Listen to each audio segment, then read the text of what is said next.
আসসালামু আলাইকুম এভরিওয়ান। আজকের ভিডিওতে আমি আপনাদেরকে শিখাবো কিভাবে গেটলাইকের জন্য একটি নতুন টিকটক আইডি খুলবেন।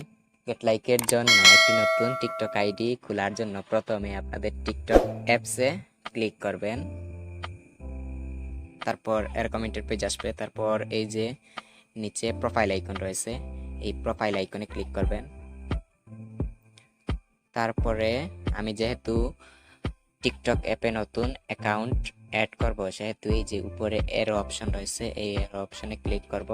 তারপর একটু নিচে দেখতে পারবেন অ্যাড অ্যাকাউন্ট অপশন রয়েছে, এই অ্যাড অ্যাকাউন্ট অপশনে ক্লিক করবেন। তারপর আমি এই টিকটক আইডিটা একটি ইমেইলের মাধ্যমে খুলতে চাই, তাই এই যে কন্টিনিউ উইথ ইমেইল এই অপশনে ক্লিক করব। তারপর এখানে আপনাদের একটা ইমেইল দিয়ে দিবেন। ইমেল দেওয়ার জন্য আপনারা প্রথমে একবারে হোমে চলে যাবেন। তারপর এই যে ইমেল বক্স, এটা হচ্ছে ইমেল বক্স অ্যাপস, এই অ্যাপসে ক্লিক করবেন। তারপর এই যে উপরে প্রোফাইল আইকন শো করবে, এখানে ক্লিক করবেন। তারপরে এখান থেকে আপনাদের জিমেইলটা দিয়ে দিবেন। আমি আমার জিমেইলটা দিয়ে দিচ্ছি, এই যে এখানে লিখে দিবেন।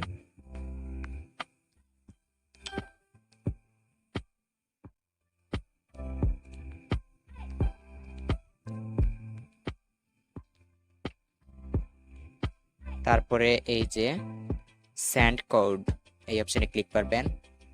তারপর এরকম আসবে ক্রিয়েট এ পাসওয়ার্ড লেখা এসেছে, এই যে এখানে 8 সংখ্যার একটা পাসওয়ার্ড দিবেন। পাসওয়ার্ডটা কি রকম দিবেন, কয়েকটা সংখ্যা দিবেন,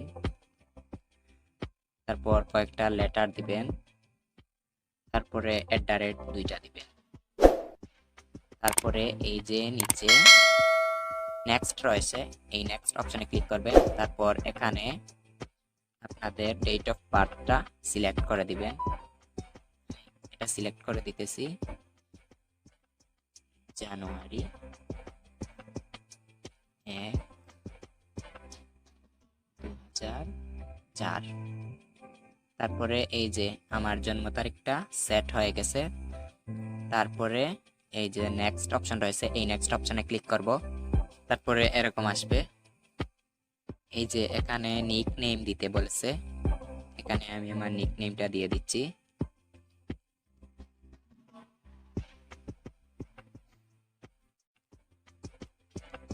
তারপরে এই যে কনফার্ম অপশন রয়েছে, এই কনফার্ম অপশনে ক্লিক করবেন। তারপরে অ্যাকাউন্টটা রেডি হয়ে যাবে। অ্যাকাউন্টে প্রবেশ করার জন্য এই যে নিচে প্রোফাইল আইকন রয়েছে, এই প্রোফাইল আইকনে ক্লিক করবেন। তারপরে এরকম আসবে। তারপরে এই যে এডিট প্রোফাইলে ক্লিক করবেন।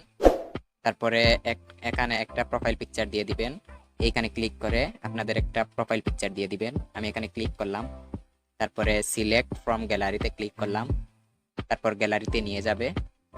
তারপরে আমি আমার এই পিকচারটা সিলেক্ট করে দিব, এই যে আমার এটা সাইজ মতো বসিয়ে দিবেন। তারপর এই যে সেভ অ্যান্ড পোস্ট এই অপশনে ক্লিক করবেন। তারপরে সেভ হয়ে যাবে। একটু ব্যাকে যাবেন। তারপর গেটলাইকে টিকটক আইডি দিয়ে কাজ করার কিছু নিয়ম কানুন রয়েছে, আমি সেই নিয়ম কানুনগুলো বলতেছি। গেটলাইকে টিকটক আইডি দিয়ে কাজ করার জন্য প্রথমত আপনার একটা প্রোফাইল পিকচার থাকতে হবে, তারপর 10 থেকে 12টা বাংলা গানের ভিডিও আপলোড করা থাকতে হবে, তবেই আপনি এই আইডি দিয়ে গেটলাইকে কাজ করতে পারবেন। তো আজ এ পর্যন্ত, পরবর্তীতে আমি আপনাদেরকে দেখাবো কিভাবে ইনস্টাগ্রাম এবং টিকটক আইডি দিয়ে গেটলাইকে কাজ করবেন। ধন্যবাদ সবাইকে।